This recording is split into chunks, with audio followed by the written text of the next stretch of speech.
Hello everyone, ഇന്ന് നമുക്ക് easy ആയിട്ടൊരു ബെറി അപ്പ് എങ്ങനെ ഉണ്ടാക്കാൻ നോക്കാം. അതിന് വേണ്ടിയിട്ട് ഞാൻ കുറച്ച് ചോപ്ഡ് സ്ട്രോബെറീസ് എടുത്തിട്ടുണ്ട്, ഒരു മിക്സ്ഡ് ഫ്രൂട്ട് ജാം എടുത്തിട്ടുണ്ട്. അതേപോലെ തന്നെ നമുക്ക് റെഡിമെയ്ഡായിട്ട് കിട്ടുന്ന Greek style yoghurt strawberry flavoured ആയിട്ടുള്ളതാണ് എടുത്തിരിക്കുന്നത്. മ്യൂസ്ലി എടുത്തിട്ടുണ്ട്. അതുപോലെ തന്നെ ഐസ്ക്രീം എടുത്തിട്ടുണ്ട്. വാനില ഫ്ലേവേർഡും എടുത്തിട്ടുണ്ട്, സ്ട്രോബെറി ഫ്ലേവേർഡും എടുത്തിട്ടുണ്ട്.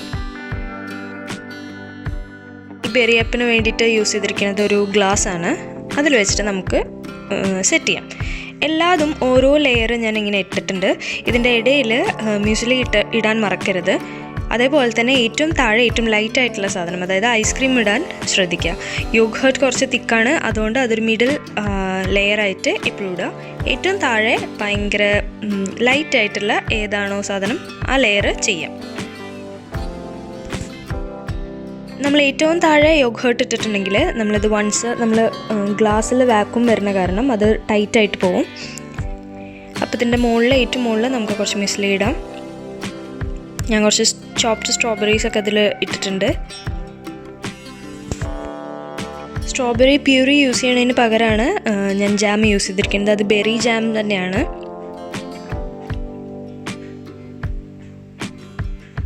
വൺസ് ഡെക്കറേഷനൊക്കെ കഴിഞ്ഞാൽ നമുക്കിതേപോലെ ഒരു പാത്രത്തിലേക്ക് ഇത് ഇൻവേർട്ട് ചെയ്ത് വെക്കാം.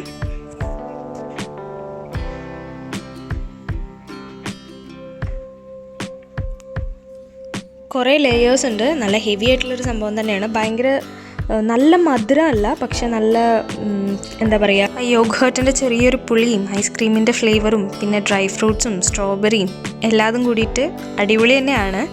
അപ്പോൾ ഇത്ര ഈസി ആയിട്ട് നമുക്ക് വീട്ടിൽ തന്നെ ഇപ്പോൾ ട്രെൻഡിങ് ആയിട്ടുള്ള ബെറി അപ്പ് ഉണ്ടാക്കാം. എല്ലാവരും ഒന്ന് ട്രൈ ചെയ്ത് നോക്കുക. നല്ല ടേസ്റ്റി ആയിട്ടുള്ള ബെറി അപ്പ് നമുക്ക് വീട്ടിൽ തന്നെ ഉണ്ടാക്കാം.